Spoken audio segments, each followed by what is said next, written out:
night matches fire in the air. Frag grenades flying, chaos everywhere. Dodcast with the recaps here. Who's the champ this week? It's all unclear. Gold division tighter than a noose. Every round a gamble, no room for truce. Dodcast, the spotlight shines fast. Cheese kills the kings, but the race won't last. Dodcast, legends in the broadcast. Knock out the dope, no one else can amass.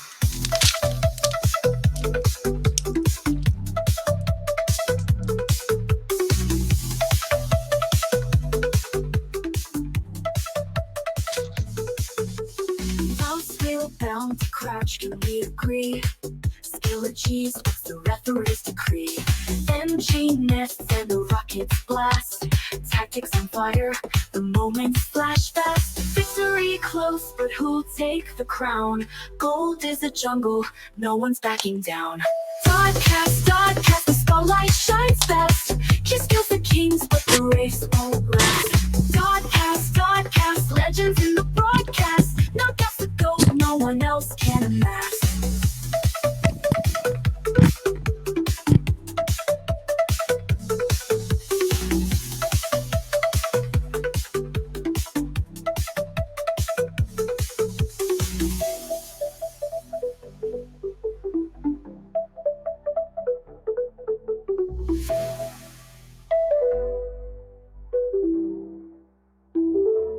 It's Corey, Jag, and Marco, and it's another episode of the Dodcast. Okay, my mic is not muted, so that's good. All right, what is up? It's Corey, the Jaginator Marco, and we are back with another episode of the Dodcast, Season 8, episode, I think, 8? Yes, episode 8, so we are closing in on the end of this season. Only 2 weeks left, which was something that I was talking about yesterday. It's crazy that we are 2 weeks left, and we still... Wait a second. I just changed the scene. Let me make sure it didn't fuck with my mic. Okay, no, we're good.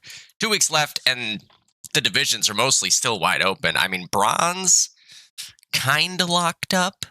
I think it's most likely No-Go in first, Rodeo in second, and then Uncle Rico and Rifle Nades kind of duking it out for third. The silver division, I have no clue, and it's even more unclear because the shit's fucked up here. So the records aren't reflecting reality. For example, let's see, 1, 2, 3, and 2 plus a bye. So if you include the bye, they're technically 4 and 2 there. Where's Band of Morons? Okay, so here's the thing. This is a good example of where it's not up to date and it's kind of fucked up. So it says that they're 4 and 1, right? They have the bye plus 3, so I guess we're just including the bye. But then they also beat Volvo, so they're really 5 and 1, and then 5 and 2. And then with Clan X, you got 1, 2, 3, 4, 5 and 1. And then there's a bye. So why aren't they 6 and 1? Unclear, I guess, because maybe that's Harrington. But then for Clinic, 1, 2, 3, 4, and 2, right? That right? Yes, 4 and 2. Point being, though, this shit's not up to date, but Clan X is in first. They got a couple games in hand, obviously still here, but I don't know. That even though they're in first, they're not securely in first by any stretch of the imagination. And then obviously in the gold division, it's another game of Ring Around the Rosie where everybody beats everybody. G-Skill beats Thunder, who beats Icy Hot, who beats G-Skill, who beats Thunder, who beats Icy Hot, who beats G-Skill, who beats Thunder, who beats Icy Hot. That's been going round and around this season. On top of that, though, you also have Soul beat Dice, and Soul basically beat Thunder. Really, Soul deserved to win that game, to be completely honest with you. If DOD was really reflective always of who played the best, which it's impossible. Obviously, it's a video game, but you know, we've all had those games where you played better than the other team and you still lost for whatever reason. Seoul played better than us and they lost, so that was one of those unfortunate things. Otherwise, they would be sitting here right now at 3 wins as well and would have the tiebreaker. Well, actually, I don't know how the tiebreaker would work. Then I guess it would depend, but could potentially have the tiebreaker on Thunder and have a lot of movement that they could do. The question is this part up to date? No, that is also not up to date. Never mind. So I guess we're 6-1 now. We're 6-1. G-Skill has not played their next match, which is against Icy Hot, so that's a very important one. I guess technically we could jump into first place if Icy Hot won that game, because then we would be the only team that has 1 loss, so the tiebreaker stuff wouldn't matter. But we would have 1 loss to be able to give up potentially, which would come against G-Skill most likely. So, anyways, just to give a quick rundown, as I've already taken, I mean, I am once again cutting it close here. I'm in Canada. And, you know, we'll be leaving to go back to America in like an hour and a half. So we are cutting it close. Let's get into the frag of the week. Right off the bat, War Within returning to the saddle. And trying something new, I know. You can almost immediately hear it's not your usual DoD music fare. Which I say there's nothing wrong with that. Bullet, the king of bar snipe. Lots of bar snipes for him.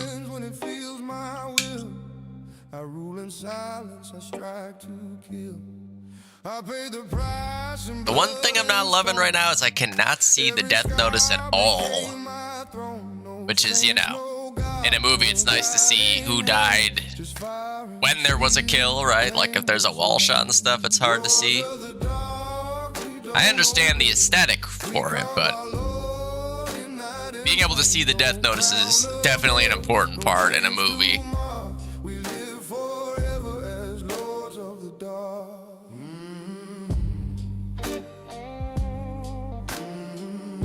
I mean, I assume I'm not just tripping and that no one else can see that death notice either, right? If I'm tripping, someone's gonna have to let me know. Nice shot there by MP. Ichisku clutching up there. We caught this run last night when we streamed that game. Oh, CK. Okay, see, now we can see the death notice. There's me killing PB and the bear. I walled the bear. I can at least tell you that much. You know, like you could see my eyes continue to look over at that.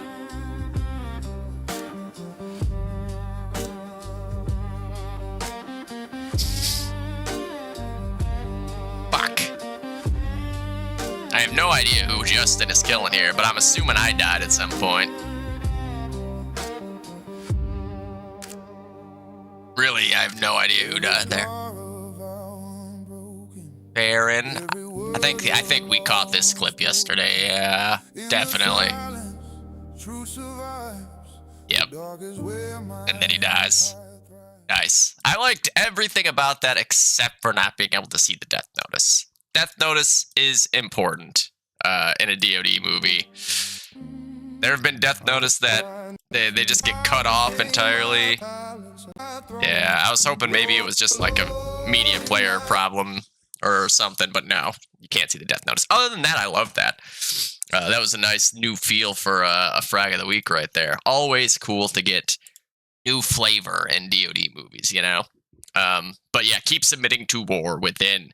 It is War's show once again now with 2 weeks left in the season. I assume unless somebody else pops up and wants to do the frag of the week. But in the meantime, continue to submit to War Within. I am submitting every week. Every week. Even in cases where I would say I didn't have any clips. You know, I was surprised we didn't get to see PB get like 12 straight kills against us on there. Because that would have been fun. All right. let's see here. What can we get into? We got a recap. We don't have anything else to really do, like special wise.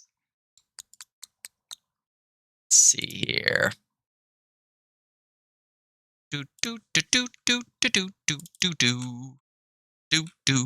All right. Oh, you went too far back. All right. No, what? Yeah. Okay, so silver, gold, silver. There's definitely a couple matches missing, so that will help save me. Oh my god. Oh Jesus. Oh fuck. There's a couple matches missing, as I was saying, but then Jesus, this is reported in the Saints portion. Okay. There are also multiple makeup matches here. That's a makeup match. That's a makeup match. There's definitely another one up here, right? That's a make. Jesus. So there's actually probably more recapping to do this week than any other week. Fuck. All right. Bronze. We're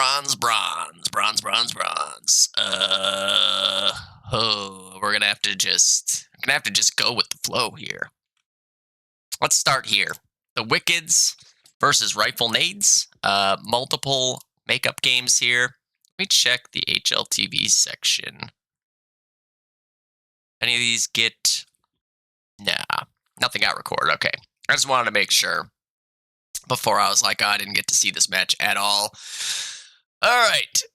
So, first half, I'm guessing, right? First half, second half. This is Rail Yards. This is like week 2, I think.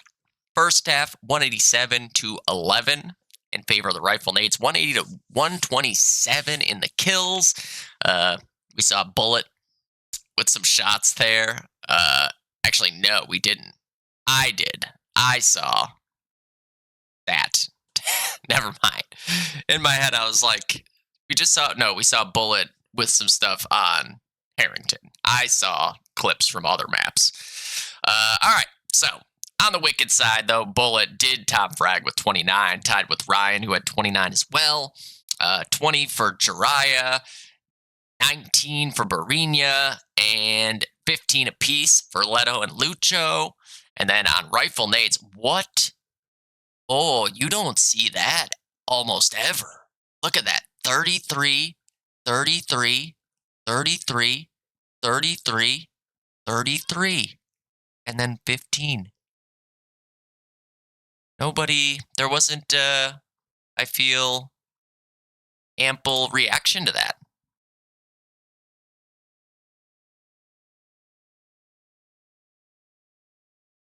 Is there another 3 I can use? No, shit. 33. Yeah. Yeah, that'll do. 33. I mean, that's crazy. 33, 33, 33, 33, 33, and then boom at 15. Everybody at 33, boom at 15. Very simple way of telling you what the frags were in that game. And then second half, 129 to 20 in favor of Rifle Nades. 161 to 145 were the frags.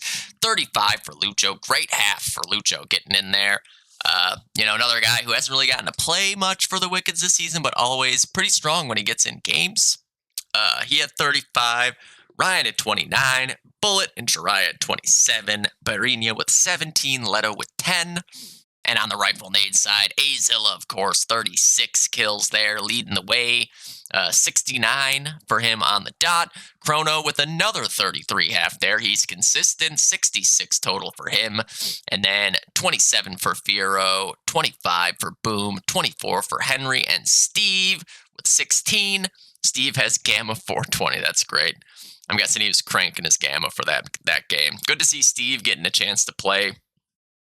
No longer on a Ninja, obviously, but getting in games. Big win there for Rifle Nades on Rail Yard.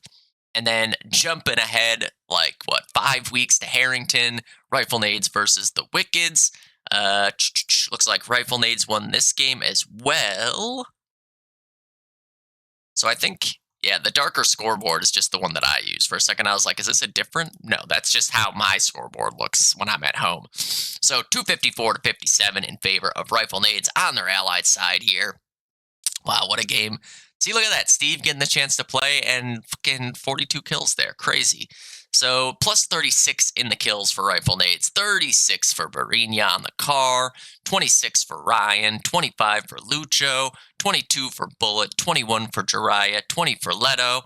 And on Rifle Nades, 47 kills for Chrono and a 2-1 KD. For Steve, 42 kills and a 2-1 KD. And then everybody else, 26 for Azilla, 26 for Firo, 25 for Henry, 20 for Celts. And on to the second half, 203 to 156. It was definitely much closer here. 47-point win for Rifle Nades, but you would expect that, right? That, even if a team blows out on Allies, they're not going to also blow you out on Axis usually. It should, generally, the Allies should be able to keep it closer there. Plus 32 were the kills, 181 for Rifle Nades, 149 for the Wickeds. For the Wickeds, Lucho, again, really, really good bar half there. He had a decent STGF. He definitely seems to always have really good bar halves, which is not uncommon, right? Bar halves are generally much easier, but he still put up good STG halves, just didn't drop like 35 or anything. He had 31 with the bar, 27 for Jiraiya, 28 for Barinia, 27 for Jiraiya, 25 for Bullet, 24 for Ryan, 14 for Leto. And on the Rifle Nades side, Steve. Wow. Steve, MVP of this game with 81 kills there. Not sure what class. I'm assuming he sniped. And certainly had his best game yet in 1.3 by the look of it. That's crazy. Putting up 81 kills there, filling in for the sizable shoes of Arachnid. And looking great doing it. Azilla had 37 on the car, I'm sure. 31 for Chrono, 27 for Celts, 24 for Firo, and 23 for Henry. Rifle Nades walk out with 2 wins coming out of this week 7, making up multiple matches. Oh wait, these are the screenshots for the same thing. I could have looked at the scores. Those are the scores right there. 457 to 213, 316 to 31. So I guess maybe it's a little bit less, not as many makeup matches as I was looking at originally. All right, next up, another game I didn't get to do, though. Rodeo versus Uncle Rico's Time Machine. Rodeo takes the cake here, 380 to 287. I predicted against the Rodeo, and I said that might make CK angry. And that's kind of the story of this game, is an angry CK, as they got a very necessary win if they want to keep one of the top 2 seeds. I think in bronze, though, it's actually just the top seed that's going to get a bye. 1, 2, 4. Oh, no. No, it'll be the top 2. Okay. There is one division that might only be the top seed. Like, maybe it's silver. 1, 2, 5, 6. Yeah, no, that should be 2 as well. And then they have, 9? So hypothetically, yeah, it would just be the top seed in silver. Hypothetically, that's not actually what anybody has said. I'm just assuming because of the numbers. All right, so 202 to 186, winning their Axis side here. Looks like the debut game for Bestia as well, which I do think that the best lineup for this team is going to involve Bestia playing. You really got to get Bestia in the game before the playoffs in order to have success in the playoffs. You can't just be like, by the way, get out there and play whatever we tell you to play now after you haven't played with us and expect it to go super well. So good to see they're getting him in there. Plus 30 were the kills in favor of the Rodeo here. And you can see where the difference came. So CK with 50 kills, 50 and 30, that is like as CK a half as you're going to get. I mean, we might see a more CK half in a minute here. 38 for Nick on the heavy, very nice there.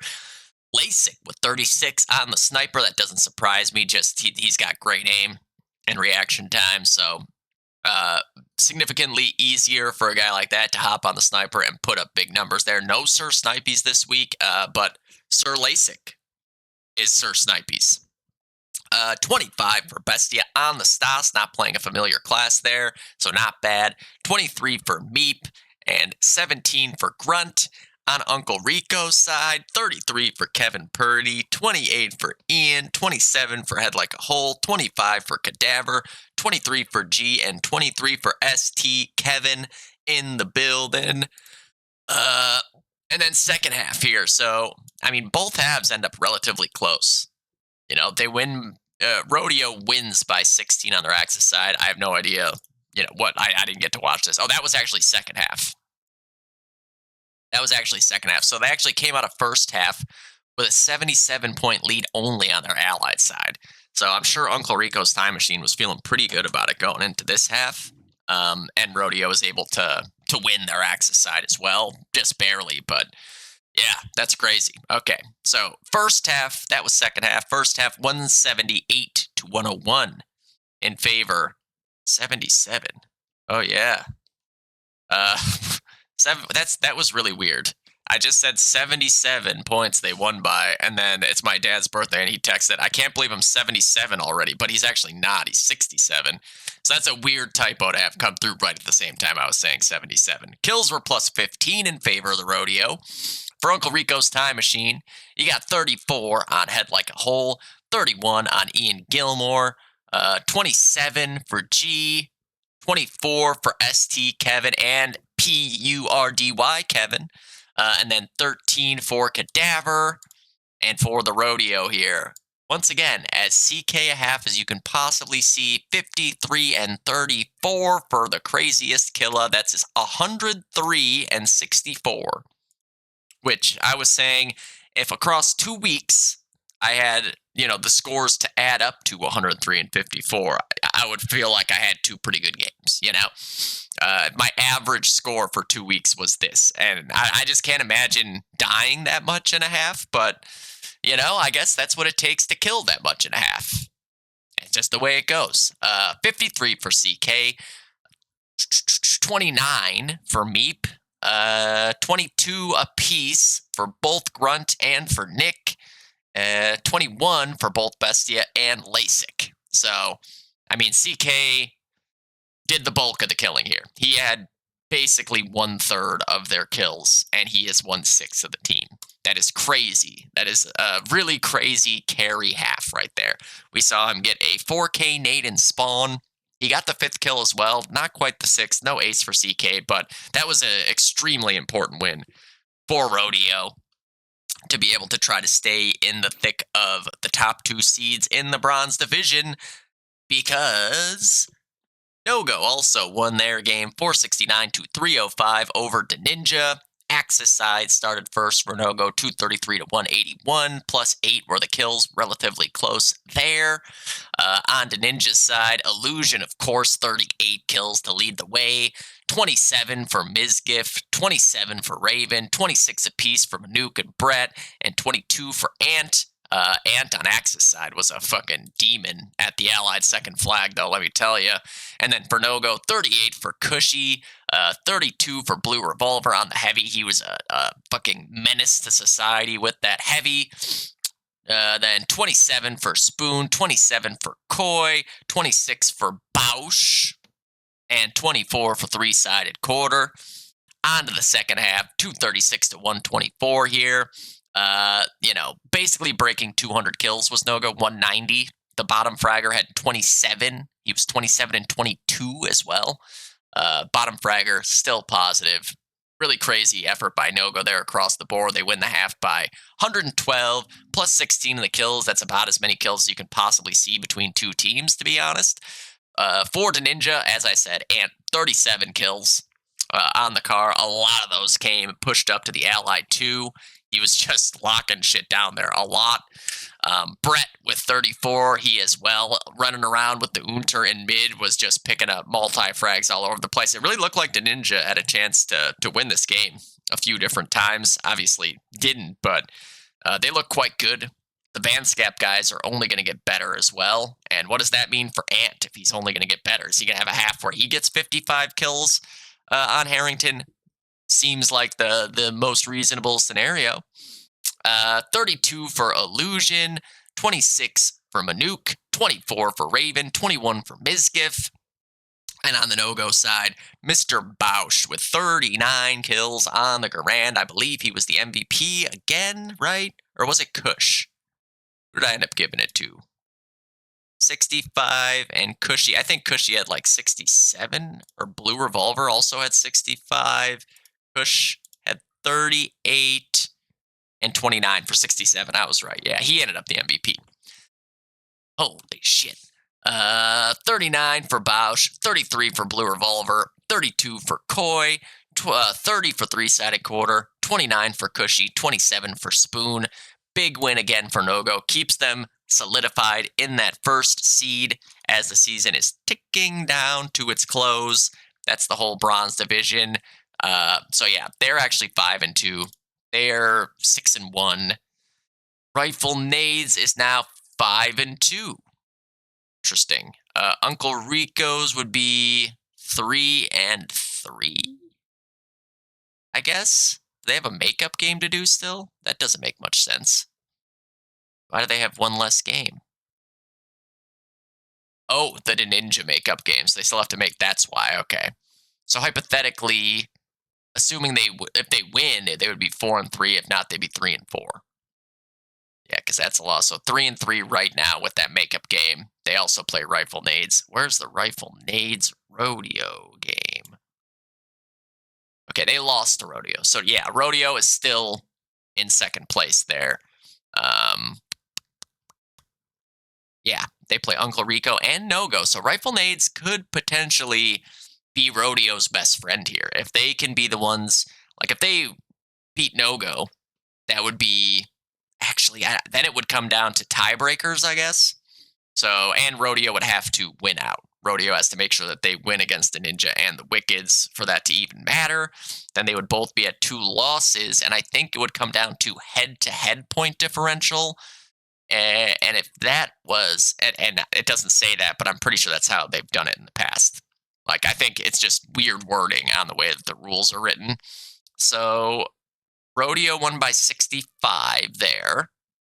And then Rodeo lost by 54. So Rodeo would have the tiebreaker in that case, assuming that they do it in the way they've done it in the past. If they do it by what the actual thing says, where does it say it? Does it say it right in the standings? Record head-to-head point differential. So, I think, even though it says point differential, I think what they mean is head-to-head point differential when they played against each other. Because if you got to that point, I think the general consensus out of the admins, which again, I don't know why the wording doesn't reflect it, but it's, why would you get rewarded for like the way that games went outside of when you played each other? So, I guess it makes sense in that regard. Obviously, if it did actually go to just plain point differential, there's no way Rodeo is catching up to No-Go. But the way that it's always been done in previous seasons, when it was the head-to-head wasn't able to break it down, like wins, so they were 1-1 against each other, it goes to who had the better point differential in their game against each other. So then Rodeo would actually take the tiebreaker. So now Rodeo has to win out and pray to God that somebody else can beat No-Go in order for them to get the 1 seed. They're still in good shape in the 2 seed. Rifle Nades can't catch them because the tiebreaker is in the hands of Rodeo, but, right? Rifle Nades, Rodeo. Okay, yeah, so they don't play Rodeo again. That's kind of unfortunate for Rifle Nades, because I'm sure they would love to get another shot at them. But yeah, so Rodeo could hypothetically be 1, 2, or 3. They can't really drop much lower than that, I don't think, unless Uncle Rico wins out and Rodeo loses out. Yeah, so very wide open in the bronze division still. On to the silver side of things. Do we have, I think we had 1 makeup match to do. We did. It was Bandit Morons versus Volvo. This ended up being a pretty close one, as you would expect. So, this is Solitude. So this is a makeup match from the previous week. First half Axis side here for Bandit Morons, 109-97, plus 12, plus 15 in the kills. Darren with 31 and 18 there, top fragged. 30 for Baron, the Darren and Baron show there, 24 for Insight, 22 for Defrag, 21 for James, 18 for Hopper, who was the ringing moron who seemed to try to throw this game for feet, you know? It says somebody, there had to be a gambling problem, controversy, situation in DOD for it to be a real professional game. So we caught Hopper double nade breaking his teammates on the church cap in this half. It was very funny. Very, very funny. One of the funnier moments we've had on a cast, period. Especially when everybody immediately went, he's throwing for feet. Since Hopper is one of the guys that is way like up there in feet. I don't know if I can put a leaderboard up. I assume I can, but Darren just lost what is most likely the lead, so he insisted I do not put up a leaderboard yet. But yeah, that shit was hilarious. And on the Volvo side, Manor, who has been a big story this season, having really, really good showings on the rifle after being what everybody would only have thought of as a heavy for the first 7 seasons of KTP, certainly. Everybody has been pointing out after playing against him how strong he has been on the rifle. 30 and 24 there he was. 26 for Scotty, who also swapping classes this season and has looked very, very strong. Wuo with 24, 19 for Kingyo, 18 for Toki, 14 for Yanni. And then second half, Band of Morons wins this one by 62. There is one guy missing here. It is Yanni. Yanni is gone. 104. So that's like 30 kills missing. Huh. So Yanni might have actually like top fragged in this half and not be accounted for in the screenshot there. There was obviously probably some TKs, suicide, stuff like that. So there's like 21 and 30. Let's just say he's fucking 30 or 28 and 20.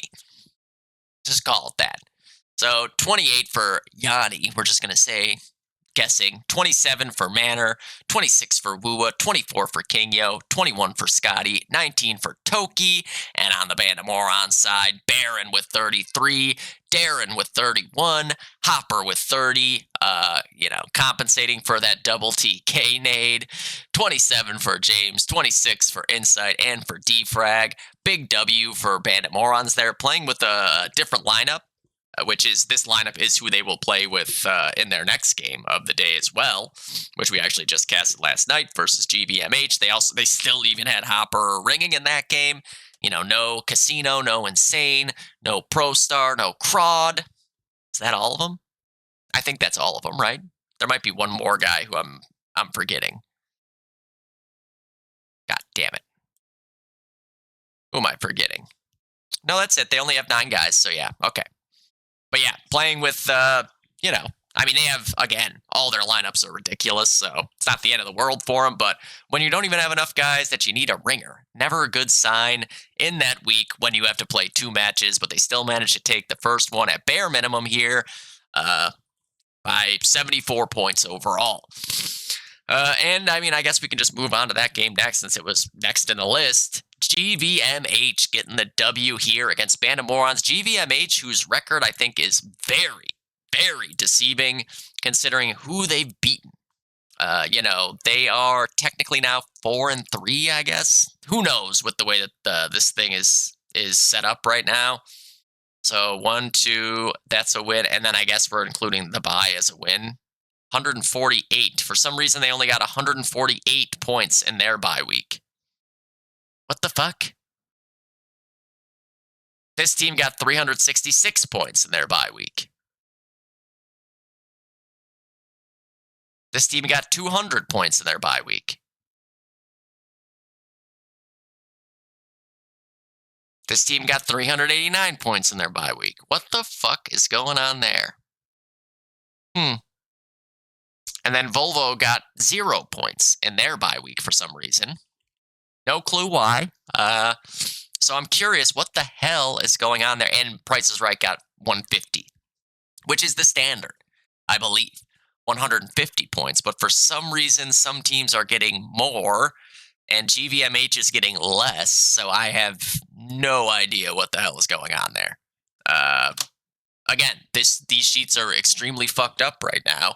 It might be because it's automated or something. I don't know. I have no idea what's going on there, but regardless, their wins and losses are very deceiving as they have beaten Band of Morons, they've beaten Price is Right, and then they also beat Emo Frag Squad, but wins against Band of Morons and Price is Right basically won this game against Clan X. It was so close to them cashing in. I mean, they lost by 10 points to Clan X, otherwise Clan X would have 2 losses now.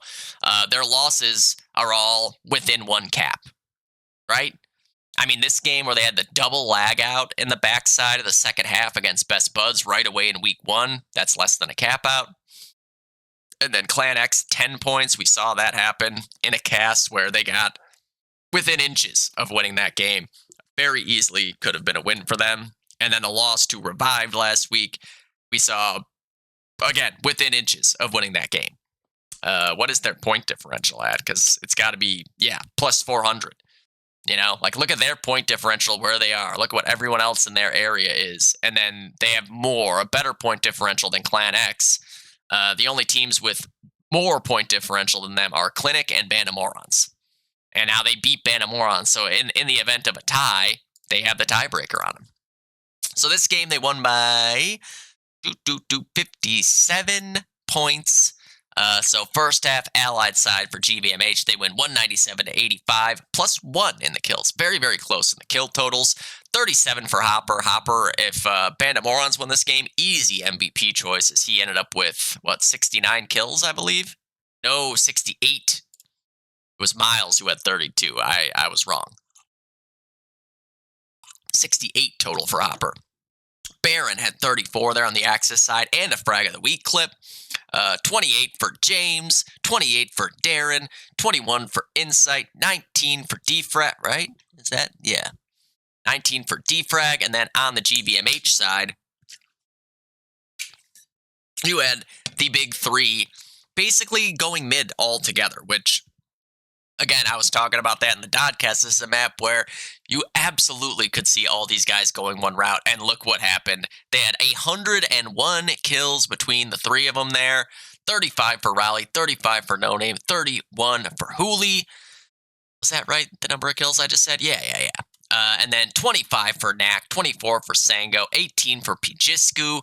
They get out of this half with a 112-point lead. And then second half, it came down to the wire for sure. Maybe not like down to the wire, but Band of Morons had a chance to win. On their Axis side here as well, they actually had a point where they team wiped. And it was a pretty long spawn. Like, it was like a good 3-second respawn timer. But they didn't realize just how much time they had to go for the cap. So they kind of gingerly made their way up to the last flag. It was the Allied 2. And because of that, they didn't end up getting the cap out that they definitely should have had. They said they weren't sure what the respawn timer was. Again, it's easy for us to watch in the HLTV when we can see how many guys are dead and when they've respawned. It's easy to look and say, like, that should have been a cap out. In the moment, you can't know. I was saying how usually in those situations, if I'm alive in a Thunder game, I'm the one who just goes straight beeline it for the last flag and find out, like, are they here yet? If not, I can get it. If they are, I will die. And then I'm the one who can relay that information quickly and clearly and concisely. It's a risk to do always, obviously. And you never know how it's going to work out in the end. But, I mean, this game could have even been that much closer. Band of Morons could have escaped this half, like, down by, that would be 125-72? And then they win this half by 55. So, like, again, basically almost single digits game there. But instead, they win the Axis side, or Allied side, 151-96. The frag battle is -23 for the team that won here. GVMH with 190 kills.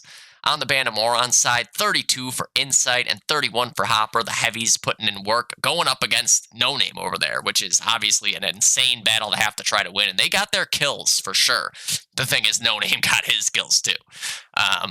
So yeah, 32, 31, defrag with 30 going long, 27 for Fetty, 26 for James, 21 for Darren. And on the GVMH side, the MVP of the game was a pretty easy decision. No Name had 47 kills on Axis, just went insane. His car halves the last couple weeks have been bonkers. He basically single-handedly almost won the game on Solitude last week.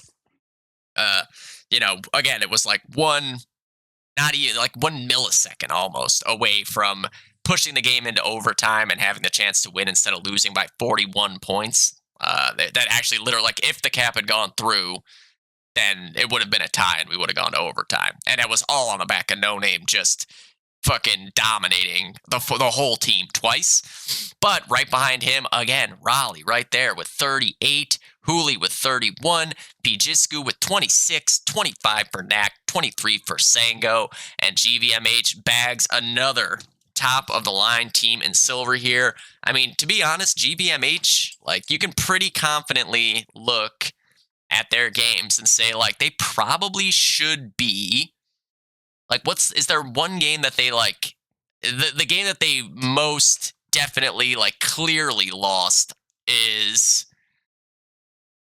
none of them, really. Like, the Best Buds Lennon game, they have 2 lag outs, and Best Buds end up capping out in the dying minute to win. 2 lag outs, right? So that's one game that you can feel pretty good about the fact that you lost. You won the game, but you lost by some shit going down. Clan X, I mean, they lose. There wasn't a lag out here or anything by 10 points, but they came inches.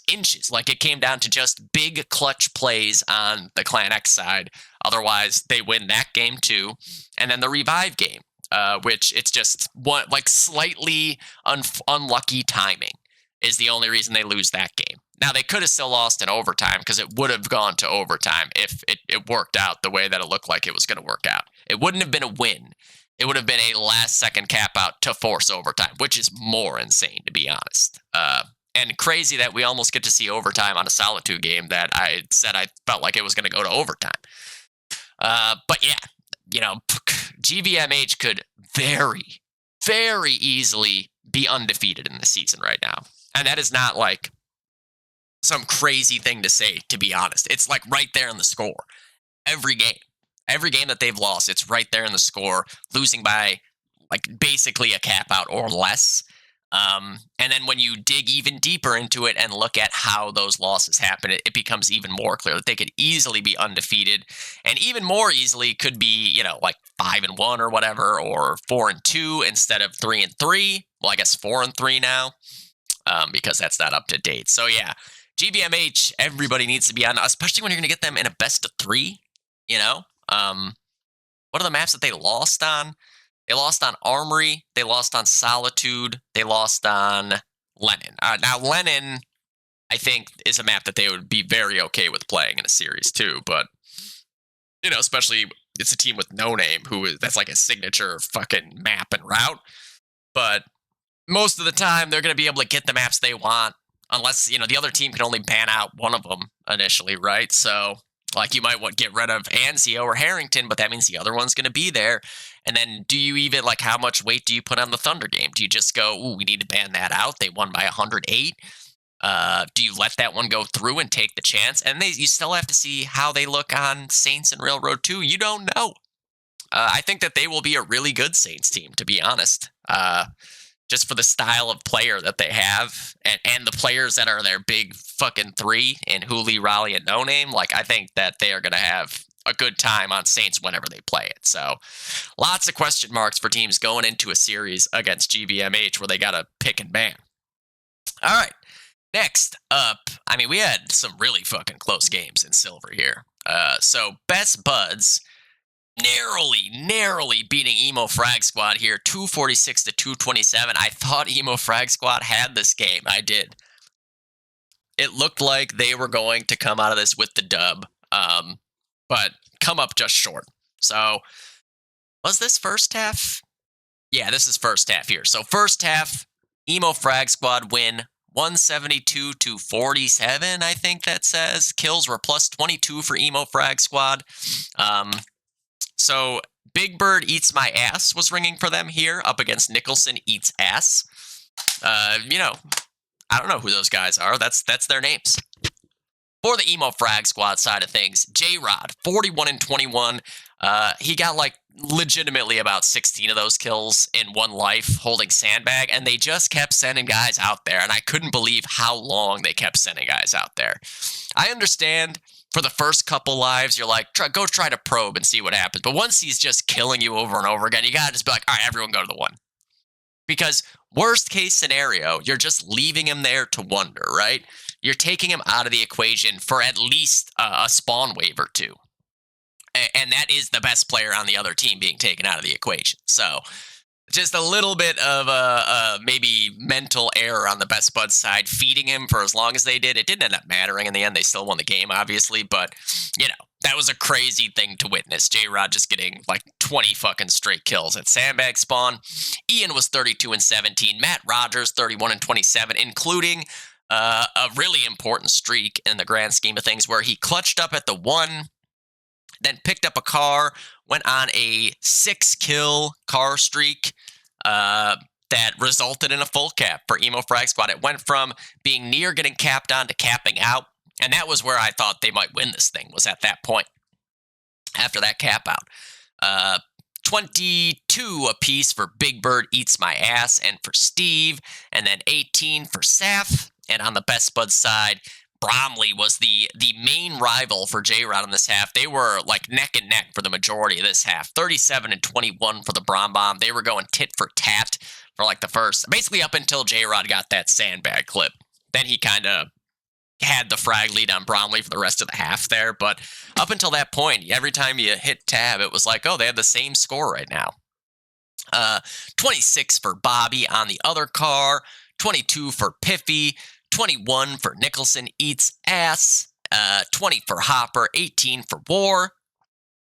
And then on to the second half here. It was 199-55, 144-point win there for Best Buds, 163-155. It's tough to say necessarily that, like, on the Axis side in particular, something could have gone different, but I think definitely on the Allied side, Emo Frag Squad could have ended up with an extra full cap that they didn't manage to get, and it ended up turning around on them big time. They played pretty well overall on the Axis side. Obviously, the kills only +8 in favor of the Allies there. They came very, very close. Very, very close against a very tough team in Best Buds here. On the Emo side, again, J-Rod, 37, 78 kills in total for him there. Doing everything he can to win this game. 27 for Steve, 25 for Ian, 23 apiece for Big Bird Eats My Ass and Sapphire, 20 for Matt. And then on the Best Bud side, Hopper was the MVP, 37-19 there. He had a bunch of clutches. Situations where Emo Frag Squad could have capped out on their Axis side even and won this game. Hopper was the one to prevent that from happening. It looked like they had a cap at one point, and Hopper clutched up. He also clutched up as the last guy alive near White Steps when Emo Frag Squad could have gotten mid back and started racking up ticks with a few minutes left. It was Hopper again to slam the door on that. 33 for the Brom Bomb, 30 for War, 27 for Nicholson Eats Ass, 18 for Piff, 18 for Reptar, and Best Buds escape this game with the W down the stretch. Emo Frag Squad remain at 1 win. That was, I'm sure, the most heartbreaking of all the losses so far, because it really looked like they had this game won. But, it's an improvement, right? It's a step in the right direction. Like I said, I think this team is most dangerous on the maps that everybody's played 10 million times. Do they get a bye this week? I think they do. Yeah, so they don't have to play Saints, and then they go into Railroad 2, but it's against Price is Right. So that's going to be very difficult. Very difficult for them. Certainly doable, but very much difficult to realistically expect it to get done. Next up, where'd it go? There it is. Revive versus Clinic, and this was another crazy game as Revive, ever since the rebrand and the new lineup, moved to 2-0, undefeated with huge wins over Clinic and GVMH, two of the best teams in the division here. This time it was a 10-point win against Clinic. So, First half, just double checking there. Allied side for Clinic, they win 277 to 103, plus 10 were the kills. For Revived, it was 33 on Anna, another huge game for her on the car. 31 for SQ, the rifle duo there putting in work. 30 for Fincher, great half for him on Axe. Obviously, when Fincher's there, this team has just that much more firepower. You know, it's fairly obvious. Fincher and Super as a heavy team is nuts. 27 for Manga as he continues to have impact, getting to play now. 25 for Empy on the sniper, and 24 for Super on the other heavy. On the Clinic side, no Debo this week, but 34 for Insom, 33 for Vic, 30 for Tom, 30 for Sam, 27 for Allen, 26 for Suave. Suave heavying these last couple of weeks, which is cool to see. Still putting up numbers, of course. Just Bottom Fragger only has 26 kills here, which is crazy, right? Like, everybody's between 26 and 34. A clinical half by Clinic there, winning by 174, but losing by just a few more than that in the second half on Axis side. Plus 29 were the kills for Revived. So, on the Clinic side in this half, 30 for Allen, 29 for Insom, 28 for Tom, 27 for Vic, 26 for Scott, 25 for Sam. Again, very evenly distributed there. But on the Revive side, 43 for Fincher, your MVP of this game, if I recall correctly, I believe. What a game for Fincher, man. He was just all over the place, getting so many fucking kills. He was everywhere. So yeah, he had 43, and then he had 34 apiece for MP and for Super. The bars really just putting in work there. For Revived, 32 for SQ, rock solid. You just always know what you're going to get out of SQ. He is such a steady pair of hands. 27 for Anna, same thing. That rifle team, especially adding Manga into the mix as well now, seem to be really, they've figured shit out as a unit. So 27 and 22 for Anna and 24 for Manga to round it out. And what a massive, massive win for Revived. Oh, I was like, game over. What is this? That's a custom time left thing. So yeah, I mean, Revived 2-0 since this lineup change, name change, and everything. Looking so, so good. And a team that, you know, near the bottom of the standings is maybe as dangerous as all these teams at the top now. They are now 3-4. So GVMH would be just ahead of them at 4-3. There's like, 7 teams here that are very scary. Very, very scary teams in the Silver Division. And last but not least, I believe, right? Gold now? Yes. So, Gold, we had 2 games. No G-Skill versus Icy game just yet. First off, another very close game here. Thunder versus Soul. So we started on Axis. We went 157 to 89, plus 44 are the kills. On the Soul side of things, he had 27 for Cam, 26 for Shreddies, 23 for Blackhawk, 22 for PB, 20 for Craig, 15 for Jared. On the Thunder side here, 38 for Dorito, 38 and 22. 35 for Omenair, 31 for Jules, 27 for Yagoon, 24 for Toxinator, 22 for John Gale. You definitely feel good after that half as the Axis team, right? Right? Huh. Then you lose your Allied side. You lose your Allied side. Just barely able to hang on in the end. I actually wasn't even sure that we won at the end of this game, to be honest. I thought we lost. We deserved to lose. For sure, we deserved to lose this game.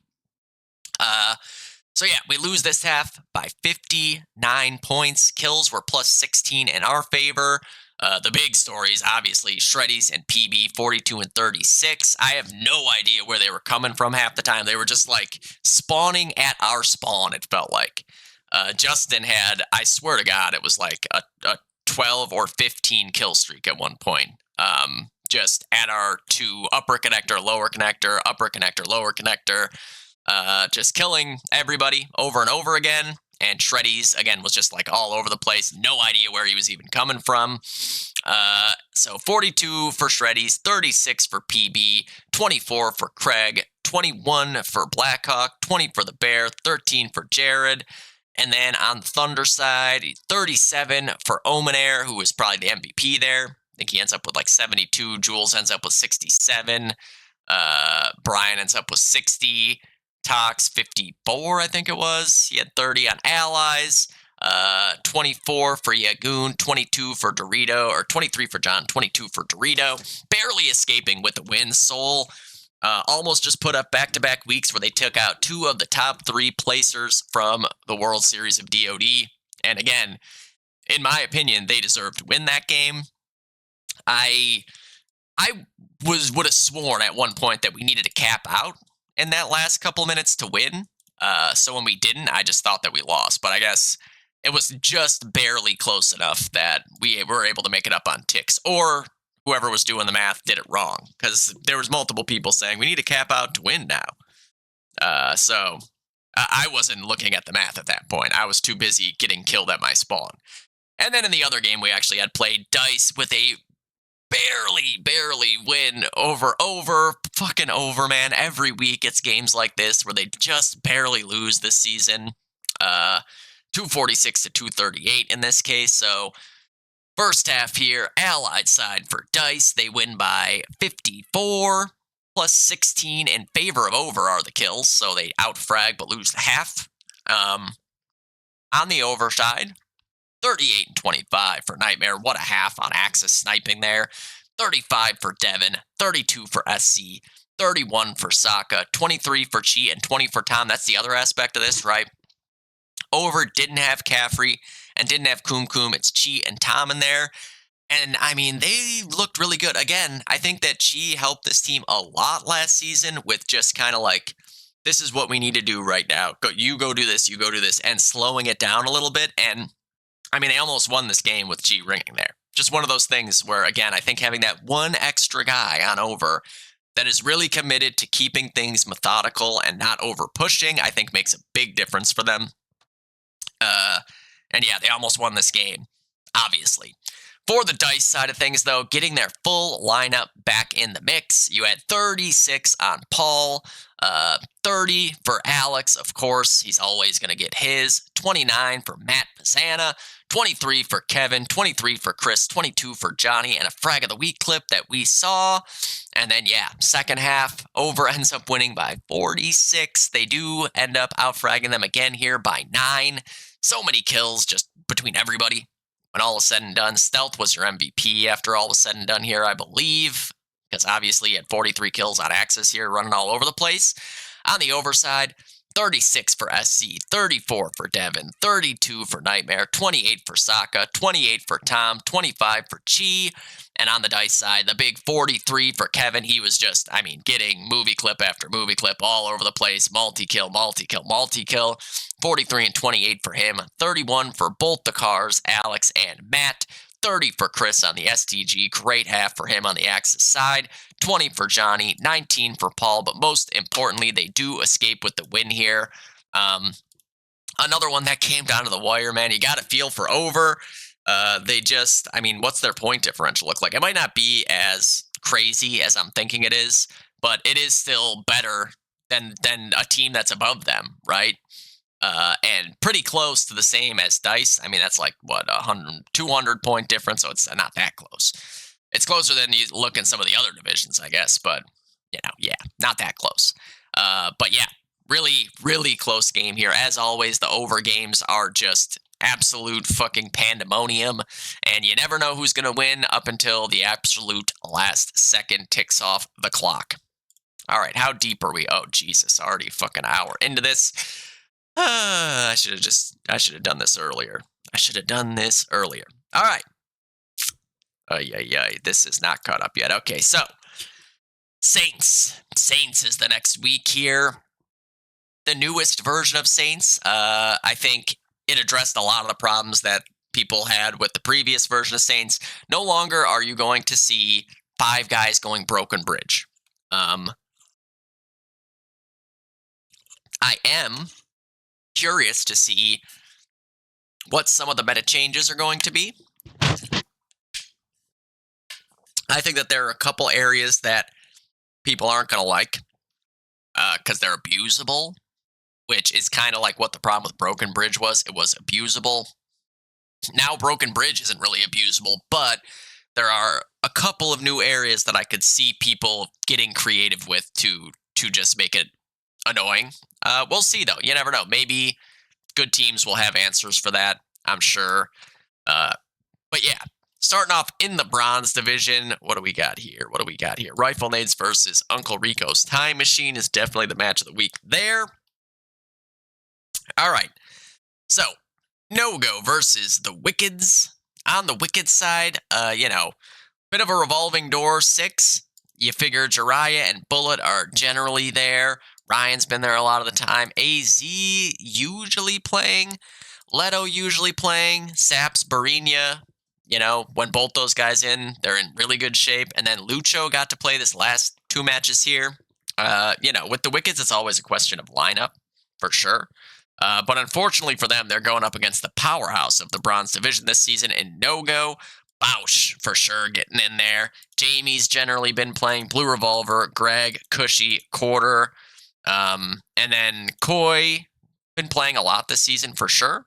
And Deidro hopping in there occasionally. No-Go, they can pretty much play any lineup.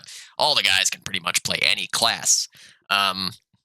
And on top of that, we've seen No-Go be good at this map in the past. Now, it is different, so maybe the Wickeds can bring something new to the table here to be able to solve that puzzle.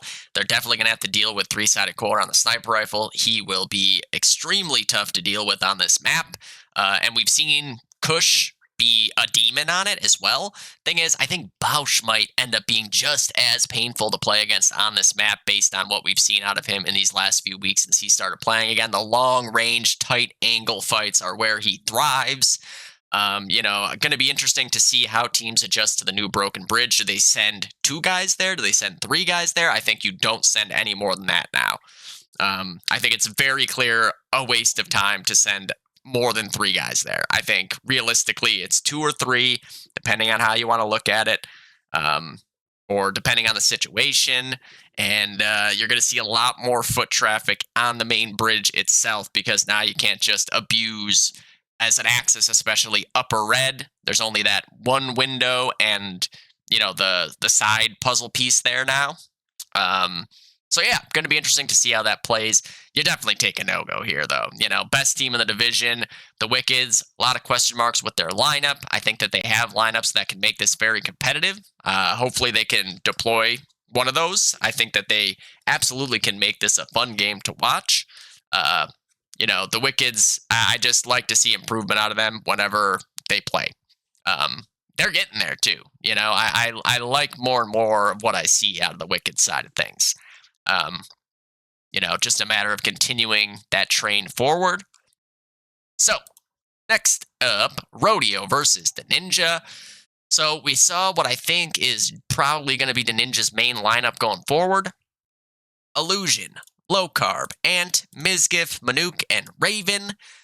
For Rodeo, last week we had Grunt, E-Man, Lasik, CK, Meep, and Bestia, but you gotta assume Snipies is in there if he is available. I assume he's gonna be available going forward. I don't know. I'm just guessing. Even though, I have an inside source on the Rodeo, I'm not certain. I know what's going on with them later on when they're not going to have E-Man for the playoffs, but I don't know beyond that. This is not an easy matchup for Rodeo. This is the worst. If you were going to play the Ninja, you definitely have to have wanted to play them earlier in the season before they made all these roster changes and stuff and before Illusion started playing. They are going to be a tough team to play against now. And I think Saints will be a good map for them.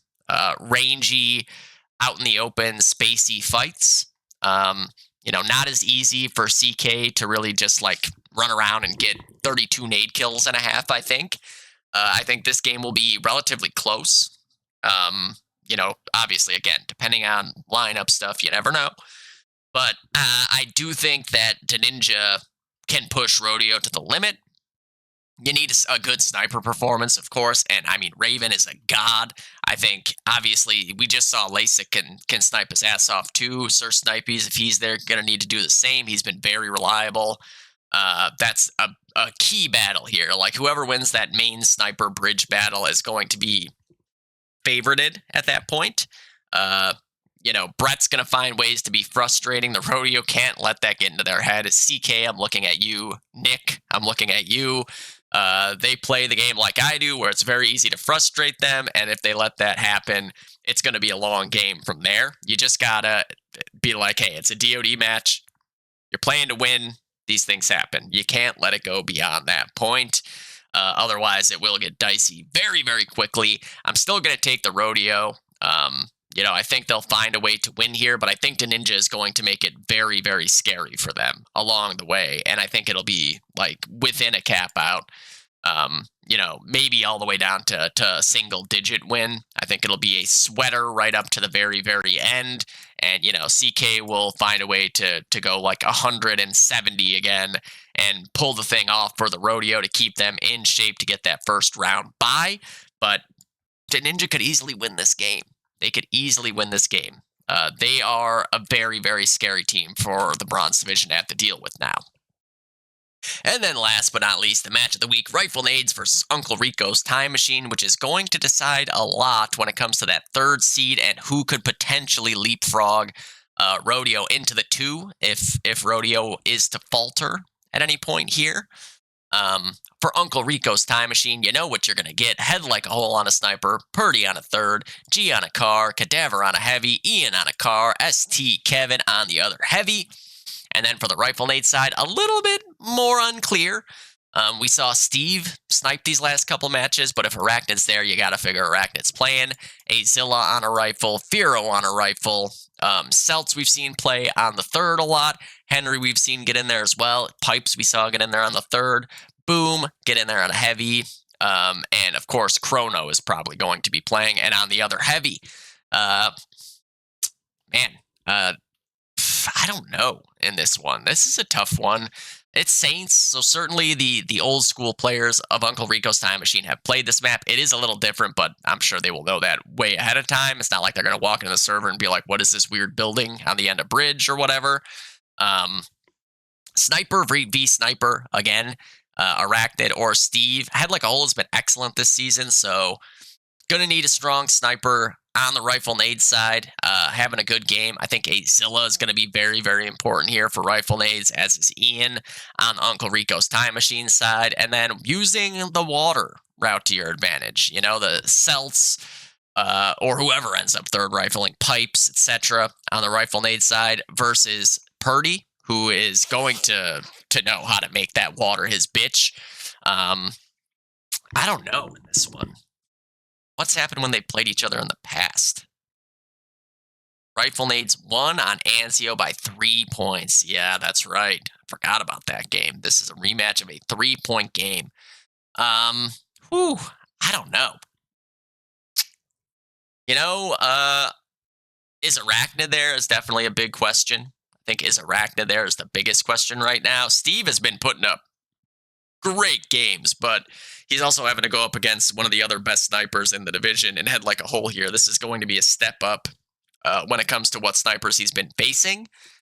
So if it is Steve, this is going to be like a sink or swim moment for him. If it's Arachnid, then you've got a very even sniper matchup, and it just comes down to everything else. The Rifle Nades guys being source players, this map is in source, so it's not like unfamiliar territory for them. It's different in some spots, but generally still the same. Saints and Santos. I don't know. It's like my brains are telling me Rifle Nades. My gut is telling me Uncle Rico's Time Machine. I don't know. I'll flip the Zin, I guess. We got a Zin flip. The Zin side will be Uncle Rico's Time Machine. The butt side will be Rifle Nades. That also says Zin. Okay, it says Uncle Rico's Time Machine. I'm going to say by 7 points here. 7 points. I did get the dice game exactly right last week, by the way. I'd pull up a clip, but I don't have that kind of technology available to me. But Kevin double-checked it for me after I suspected it was the case. I predicted that dice would win by 8 points, and they did win by 8 points. You don't get many of those that right, but I have gotten a couple of them this season. I'm saying 7 points for Uncle Rico's Time Machine here, but acknowledging that, like I said, my brain tells me Rifle Nades win this game. My gut tells me Uncle Rico's Time Machine. I don't know. Down the stretch here, we have big fucking game, like CPL finalist players here. Well, WSVG finalist players here on Uncle Rico's Time Machine. Guys who win big games, champions. So something in my gut tells me that they will prevail here. The Zin says they will prevail, but my brain tells me Rifle Nades. So I don't know. There's definitely a lot on the line there. Who do they play after that? They play No-Go after that. That's a really tough finish to the season for Rifle Nades here. Uncle Rico's and No-Go. But if they swept, that would be very, very good for them. Then they would be at 2 losses. No-Go would be at 2 losses. Rodeo would be at 2 losses. And it would come down to the tiebreaker, which they would lose the tiebreaker to Rodeo. What about No-Go? Okay, so depending on if they won that game against No-Go, the third seed would come down to head-to-head tiebreaker. So they would have to win on Railroad 2 by, that's quite a bit, 204 points. Damn. 214 points, which is highly unlikely, I would say, to win a Railroad 2 game by that much, but you never know, I guess. So hypothetically, though, Rifle Nades could actually take this thing all the way to being a bye in the first round. They could. It's not out of the question. It's not mathematically impossible. There still is that opportunity for Rifle Nades here, but certainly a steep hill to climb. They have to win against Uncle Rico's, and then they have to beat No-Go by more than they lost to No-Go. If it goes down to point differential that isn't head-to-head for some ungodly reason, nope, they would definitely lose there. Because they're negative, and I mean, No-Go and Uncle Rico's both have over 1,000 in the positive, which is wild. But yeah, I'm pretty sure they don't do it that way. I'm pretty sure it's head-to-head in their games point differential, even though the wording is not very clear there. All right, on to the Silver Division, which is just a even bigger fucking clusterfuck here. Emo Frag Squad gets the bye, again, with probably 2 matches of the week this week. You know, Price is Right versus Clan X is a huge one. Clinic versus Band of Morons is a huge one. And frankly, Best Buds versus Revived is a really big one. If Revived wins that game, that throws things into even more chaos in the Silver Division. And I would not be that surprised to see that happen. But starting off with Volvo versus Game Violation Multi-Hack. Volvo, generally Scotty, Yanni, Manor, Toki, King, Yo, Wua. They got 2 good backups here in Sean Luke and Pizza Hut. And then for GVMH, Raleigh, No Name, Hooli, Pijisku, Sango, Knack has generally been their 6. Saints, a little bit interesting. I haven't really. All right, first of all, Hooli I have actually sniped against on this map in the past. It was the old version of Saints, like the one that never even got updated. But very good at Saints, as you would expect. Toki, also very good at Saints. That sniper battle, very fun. I have not in KTP gotten to see No Name play Saints, so him and Raleigh are a little bit unknown when it comes to like what they like to do on this map. But they're still Raleigh and No Name. They're still gonna get their 70 kills, right? And then on the broken side, well, you got Sango in the water. First of all, Knack and Pijisku, the heavies, up against Scotty and probably Yanni as the other heavy. You never know, I guess. Things can move around a lot. If you're gonna, as Volvo, play GVMH, I think this is a map that you'd probably really like to play them on. You know, maybe Armory as well, since Volvo is really good at Armory. Did they win their Armory game? Yes, they did, against Revived. That was actually the week before Revived became Revived. So not quite this exact Revived lineup that we're seeing nowadays, but still impressive win nonetheless. They won by like almost 200 there. This is another map that they're good at. Seen this basic lineup generally, play this map many times. I think they are very capable of winning this game. It's just, this is a map where a couple of guys going off is enough to win in a lot of instances because of how interconnected everything is. You know, if No Name is dropping 80, odds are it's not that he's just killing his route over and over again. He's probably killing your route too. Everything overlaps right in the center of the map. So if there's one guy going off even, that can be enough to push it in the other direction. You know, the sniper battle's pretty even. Hooli and Darren have been, I'd say, the 1 and 2 snipers so far in the silver side. The stats are probably not updated, so I can't really go like double check the veracity of that. I'm sure on Clan X Storm is right around there, but he didn't play to start the season, so it's hard to really put that into context. But yeah, I don't know. I'm gonna go with GVMH here. I think this ends up being a close game again. It just might end up being a heartbreaker for Volvo where they get really close to winning. But I think they are very capable of winning this game on this map. Like I said, I think that this is, of all the maps you're going to want to play this team on, this is the one you probably most want if you're Volvo. But GVMH, I don't know how many times I can say it, but they might be the most underrated team in all of KTP right now.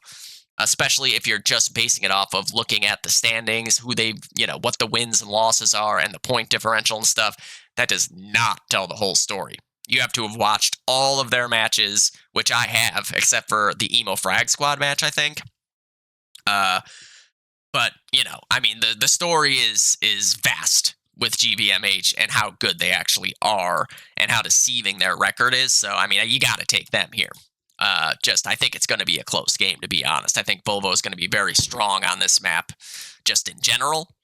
Next up, Revive versus Best Buds. So to take a look at the standings, Best Buds technically 5 and 2. I'm pretty sure.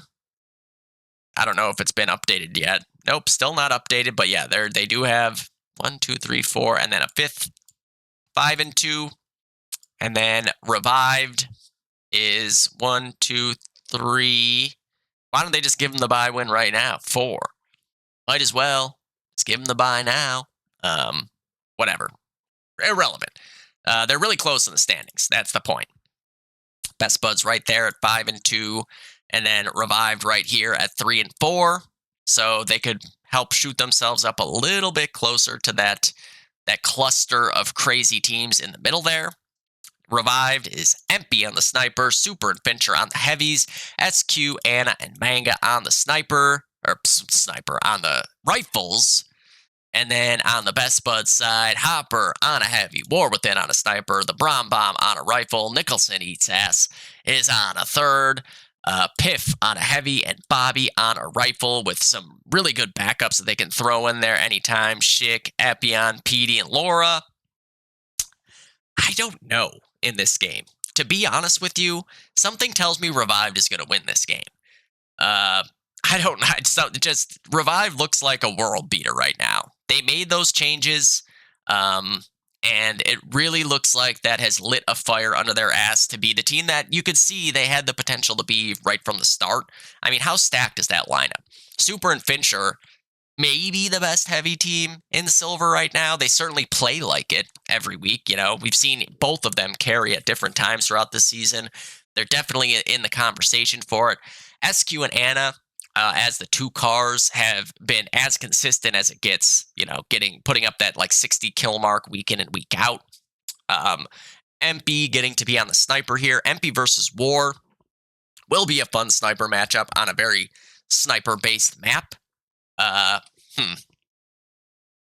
I don't know. Again, it's like my brain tells me Best Buds, but my gut tells me Revived. So again, the Zin side is Revived. The back side is Best Buds. It literally fell into my leg like this. I don't know if the camera sees that. It fell into my leg like this, so I got to reflip it. It's Best Buds. All right. So the Zin says Best Buds. I think this is a game that is for sure going to end up like less than 20-point difference. The Zin says Best Buds. I say I have no idea here. Like I said, my brain says Best Buds, but my gut tells me Revived is going to win this thing and maybe just go on a run to finish out this season. Where are they? Who do they play after that? Oh, that's it. So yeah, they only need to win this next game to go on a run to finish out the season, I guess, technically speaking. That would be quite a way to finish off the season if they were to win versus GVMH, Clinic, and Best Buds to finish out their regular season after making that switch here after this game. Man, what a story that would be. The Zin's spoken, and it says Best Buds, and I'm saying less than 20 points for sure. I think whoever wins here, it's by less than 20 points. I think they're very evenly matched matchup there, but the Zin spoke. It said best buds. Like I said, I was completely torn between butt and mind. So can't really say for sure, but definitely saying no way it's more than a cap out. No fucking way it's more than a cap out. Sorry. But what a story it would be for Revive to turn their season around and win out against 3 of the top teams in silver to finish out the season, getting ready for the playoffs. All right, next up, really 3 match of the weeks this week. Next up is the second match of the week, Clinic versus Band of Morons. With Clinic, it's a lot of questions with the lineup. They have basically 9 guys who could be playing. Tom, Sam, Insam, Vic, not Carp, sorry, 8 guys. Alan, Debo, Walter, and Scott. And then on the Band of Morons side, again, question marks. Ben probably not playing, but the rest of them could be any of them. Cody, probably heavy, could rifle. Darren, sniping. Casino, probably rifling. Baron, could play anything. Crawd, probably heavy. James can play anything. Defrag can play anything. Miles can play anything. Lots of question marks with these 2 teams. First off, I don't think Clinic love Saints. So that right there is kind of a tally in the other direction. But is Debo playing, right? Because when Debo's playing, that brings that one more X Factor player into the mix, a guy who can just take over a game. It really does make a difference for Clinic because they have so much teamwork, rock solid play, great understanding of all the minutia of DoD competitively in a team setting. And then when you can throw in a guy who's just going to rain down fucking elbows on the other team like Debo does, it really throws a different wrinkle into the mix for Clinic. So it's always a question, is Debo playing for Clinic? It can be a very big difference maker because they're going to do everything right. But then when you also have that guy who can just stuff it up the other team's ass a couple lives a game, that goes a long way. Throwing that bit of chaos in there. But Band of Morons, they got guys who can do that too. Darren loves bridge maps.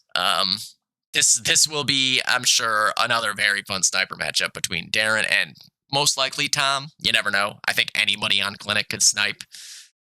They all are just good at the game in that way. But odds are Darren will get 60 kills here and basically a 2-to-1 KD. Shit. Fuck if I know. I really don't ever like to pick against Clinic, and now I'm thinking that I've jinxed them by refusing to pick against them as well. This is another game where my brain says Band of Morons. My gut, my heart says Clinic. These match of the weeks this week are, sketchy, man. I have no idea. Especially now we're in the stretch run where each one of these games feels that much more important. Getting ready for playoffs, potentially having something to say in map vetoes for the playoffs.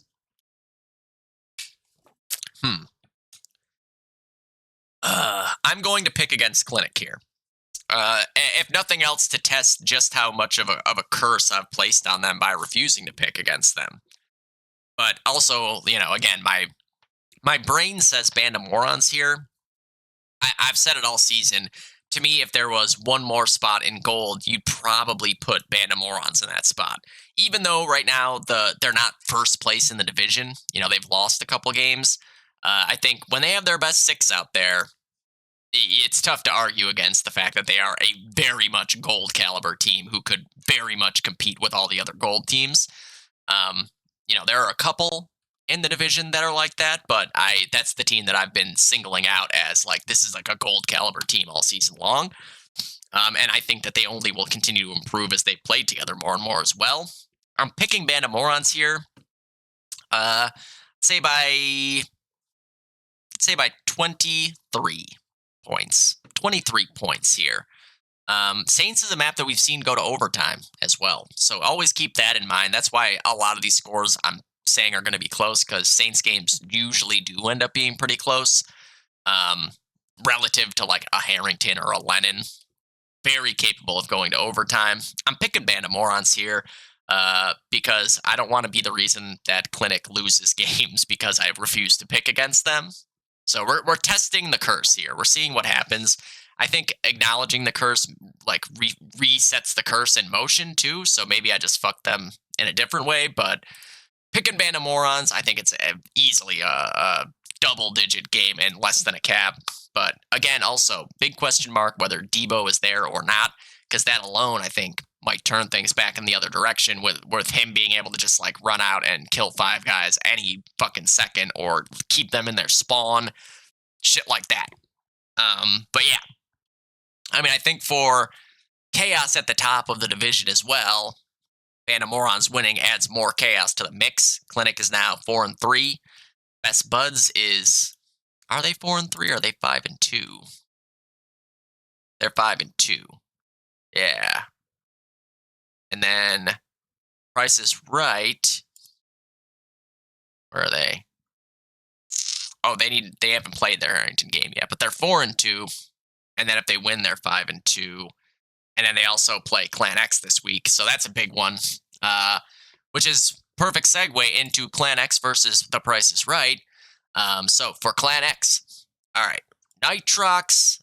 I'm assuming Nitrox, Rafinha, Bud, Matt, Bitch X, and Storm. Lobaton can obviously always slot in there in a moment's notice. Same with Mand. And then on Price is Right, I'm a little bit unsure. So, it's some combination of like 9, Caleb, Corey, Pibian, Kellen, Leo, and Soya.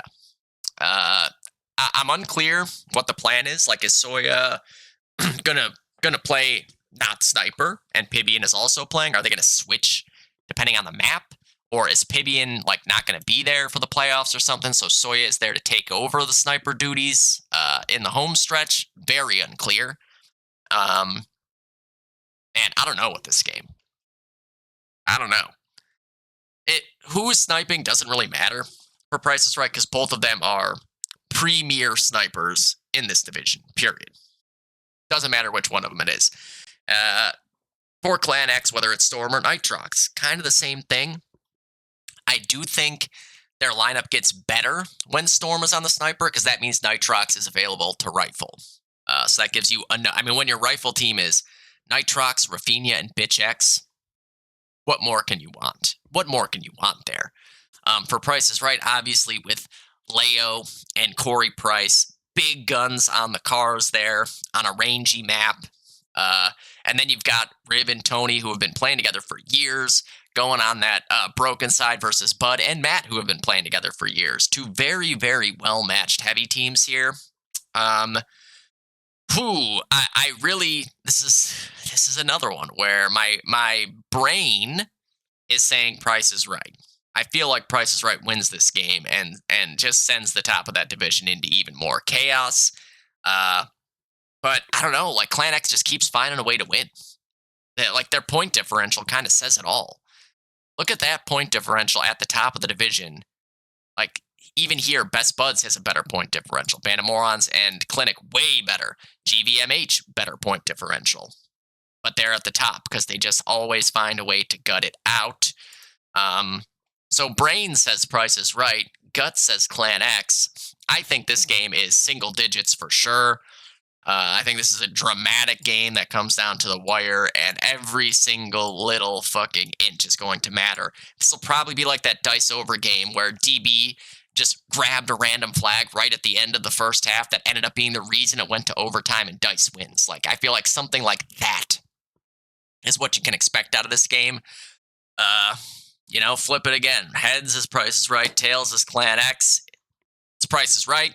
I'll say Price is Right by 3 points. I think this will probably end up being just the match of the week period in KTP, or I think it'll be a crazy one.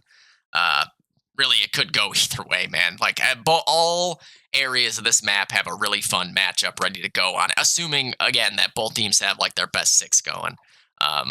Each lineup change can sway things in the other direction, obviously, but, yeah, that's going to be a fun one. I'm sure if I don't get to do it live, that the HLTV will get recorded, but so, I'll be able to cast it one way or another. We'll see if I end up getting to do it live or not. All right, moving on to gold.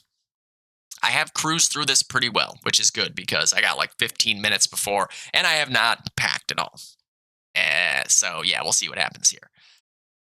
Oh, look at that. Dyson over is here without. I don't understand what's going on with the season 8 page, right? There's all sorts of weird shit on here.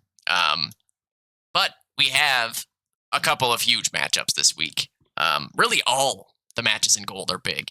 Over versus Seoul. I mean, Over trying to get on the board here as they continue to have these games where it looks like they're going to win and just barely lose. Seoul almost taking out 2 of the top 3 placers from World Series of DoD back to back. You have a rematch of the greatest semifinal ever, and you have the oldest rivalry in the game right now, G-Skill versus Thunder. I'm sure, and I don't know, I'm just speculating, but I'm sure both teams wish they weren't playing each other on Saints here.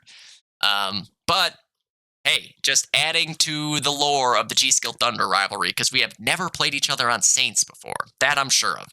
We've done Anzia, we've done Harrington, we've done Lennon, we've done Railroad, both Railroads. What other maps are there? We've done Emmanuel. We've done Armory, although that was like at the land, so it was a little bit obviously different when it comes to the Thunder G-Skill rivalry there. But yeah, Saints, definitely a new matchup there. So let's get into it. For Thunder, Tox, Jagon, Jules, Dorito, Ryan Emo, and John Gale, maybe? I'm not sure. Maybe Hudson. It's unclear. This match is not happening this weekend. It's going to be next week. We'll have a double header. And yeah, John is up in the air right now. So unclear if he'll be there for G-Skill, assuming Taylor, Milo, Andrew, Chuck, Frankie, and Colin. But obviously, these 3 very capable of stepping in. Good luck, have fun to G-Skill. Again, oldest rivalry in the book. I play for both of these teams. It's always fun. It's always close. I think this match is one where we're not going to be able to just fall back on experience. So it's a little more likely to end up a blowout, I think, in G-Skill's favor. Obviously we played against like Milo and Taylor and Colin. Yeah, because Andrew didn't play in that final. So it's like half of Bandits from the finals in season 5 on Saints. So it's like there's kind of technically there, but that's not G-Skill. It's Bandits. Chuck versus whoever's sniping here. John, Hudson, me, whoever ends up having to do it. Fun sniper matchup. The heavies is a fucking all-star game with Milo, Taylor, Jules, and Ryan. And then you got fucking Dorito and Toxinator versus Gall and Frank. What more can you ask for here? And then third rifle of whoever, me or whoever the fuck ends up third rifling versus Colin. I'm assuming, just because in the past Colin has thirded and gone water and been a absolute nuisance on that route. So this will be a fun game. Somebody's got to cast it. Maybe Matt will do it. He did the last G-Skill Thunder game and did a really good job. So I'm assuming if it's not being played at the same time as his game, he will get to cast it. Next up, Over versus Soul. Soul, very easily. I mean, I still would probably call them the hottest team in gold right now. Even though they didn't win that last game, they should have. They deserve to. But Blackhawk, the Bear, Jackson, we've seen Brandon play a lot. Jared, Justin, Shreddies, Ryan, lots of, potential lineups that Soul can deploy. Odds are no Austin, no Dillard, but anybody else could get in the mix there. For Over, Kum, Devin, Caffrey, Sokka, SC, Nightmare, and they also have a bunch of guys they can throw in there, or they can use ringers. You never know. We just saw last week they used 2 ringers, Chi and Tom. This is an interesting one. I mean, here's one thing, right? PB is insane on this map. Craig is insane on this map. Very, very good rifles, which can sway things a lot in the other direction. However, Devin and Sokka, also insane on this map. SZ and Caffrey, ridiculously insane on this map. This is, I think, again, one of those games where my brain says Soul, but my gut's telling me Over. I've seen Over play this map a lot. I've seen the players on Soul play it, but not the team Soul play this map.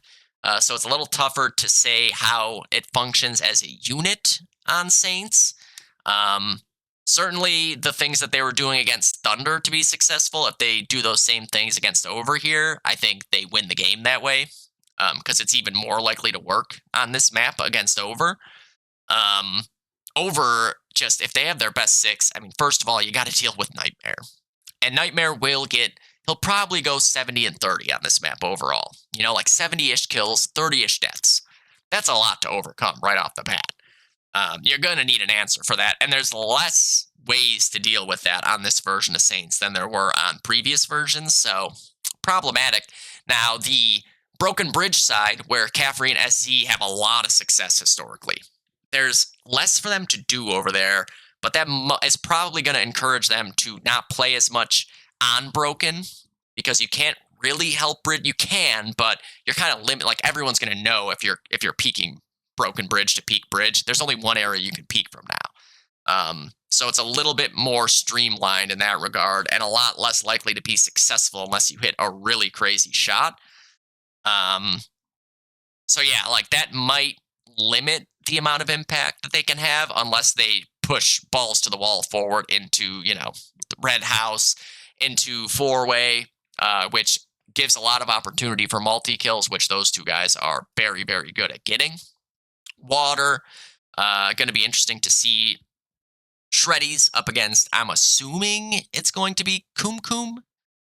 Certainly Sokka, we've seen go bridge most of the time. Devin could definitely do it too. I think Devin likes to third a lot of the time, so maybe Devin versus Shreddies. And if you know Devin, he's probably just going to take the aim fights all day long. He loves that.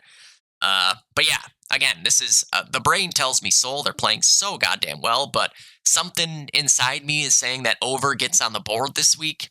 I think that this being the map, just seeing them play in the past on it, they've always been really, really tough to play against on Saints.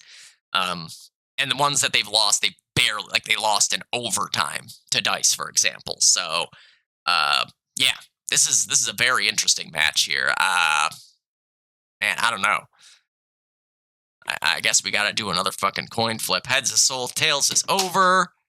It's over. Okay, that's the first time that the Zin has gone tails here.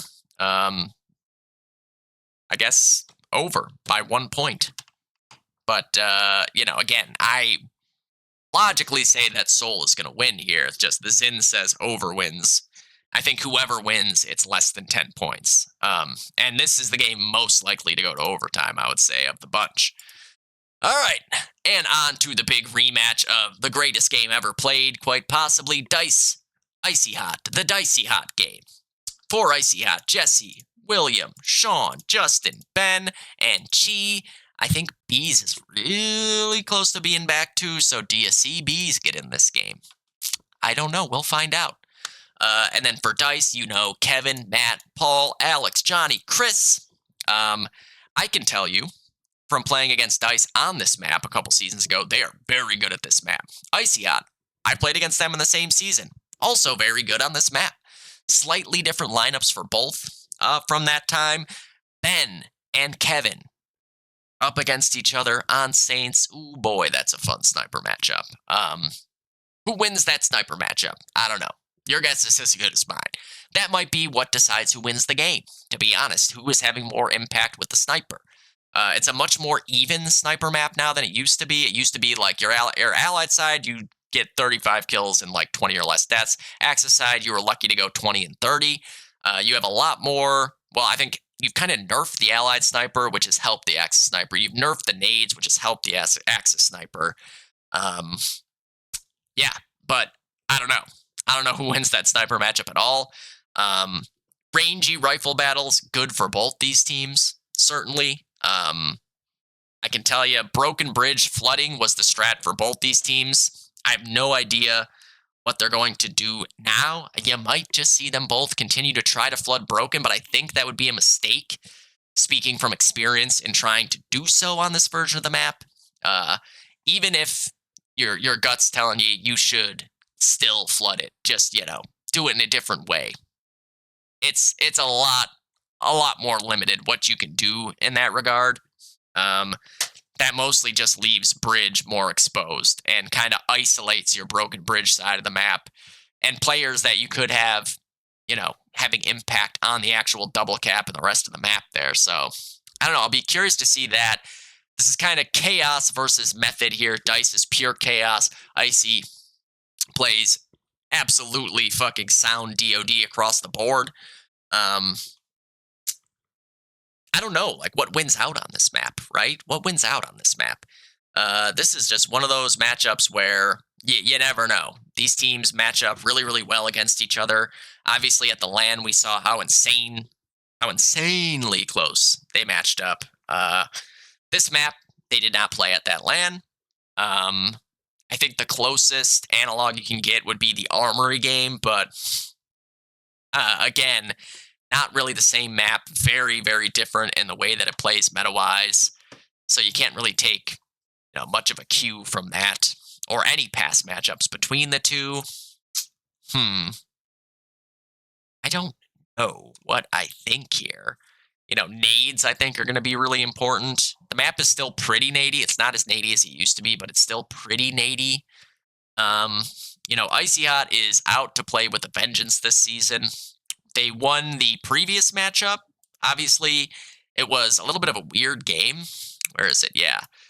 So they won 601 to 268, but Dice had, they didn't have their main six playing their main routes. Like, they had shit switched up. And was Chris maybe missing in that game, I think, too? So it wasn't their starting six. Like, it wasn't a perfect one-to-one of the LAN game. Dice had some bad luck with lineups for a couple weeks there. I don't know, man.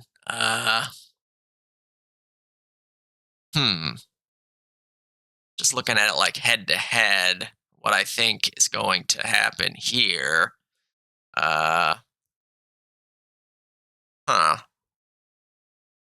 Justin and Jesse versus fucking Paul and Chris. Such a good heavy matchup. Sean, Matt, William, Alex, like, they're just looking at it across the board. It's like every single head-to-head is so interesting. Chi and Johnny. I am going to go with Icy Hot here. I think Icy Hot is on a mission to avenge that semifinals loss. They're looking good. Their only slip-up this season has been against Thunder. 2 games against Thunder, obviously. And outside of that, they have looked pretty much flawless.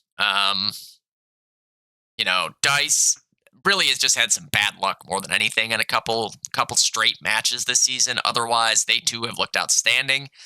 I think Chris's internet might be fixed, which could really be good news for Dice as well. So he can have a consistent ping, It doesn't matter if you have high or low ping, just as long as it's consistent. You don't want to be spiking all over the place. That's where it really causes problems on the player side. Even if you have 150 ping, that's better than having ping that's spiking between 40 and 100. You don't want that. You just want the consistency so that the shots you take and hit and don't hit make sense over time. So if Chris's internet is fixed this week, that's really good for Dice. I'm going to go with Icy Hot. I'll say by 9 points this week. 9. Icy Hot by 9. I don't know why, to be honest. There's not any one reason in particular at this point. The matches are all so close this week that my brain is just kind of turned to mush, and I'm just like, it just all looks like a jumble of fucking players to me now, and I have no idea what to expect anymore. But yeah, I'm going with Icy Hot by 9 points. But again, this is a 50-50 fucking game, just like just about every other game this week. This might be like the closest overall week of matchups of the season, I would say. There's no telling what's going to happen in like 70% of the games that are happening this week, to be honest. Like, you couldn't confidently put money on basically 70% of the games that are going on this week. So if you did put money on them, you're in trouble, mister. But yeah, I definitely am going to cast that game. Again, either it'll be on delay or live, whatever, depending on when it's happening. Is it happening at the same time as my game or not? But yeah, I can't wait to cast as many games as I possibly can this week, because there's a lot of fun ones. Very few that I was able to just look at on the sheet and go, yeah, that team's winning that team's winning that team's winning that team's winning that. Very, very few. So yeah, good luck, have fun, everybody. Saints this week, the new Saints. Maybe it'll be the last update of Saints. We'll see how everybody feels. I mean, to be honest, for a fact, there's going to be complaints about it. That's just the nature of the beast in a 120 person community. You're not going to agree 100% on anything. The question is, will the majority of people feel that the map is in a good spot now or not? This is the only way to find out, playing it this week. So yeah, we'll see if teams scrimmed on it. What are people's opinions on it? I know in the draft when we played it, Scott, Andrew, and I, and Insight felt like it was in a pretty good spot. I personally don't like two of the spots on it that I think are problematic. But other than that, I like where it's at, to be honest. So we'll see. We'll see how it plays out this week. And yeah, I am going to be driving back home to Buffalo soon.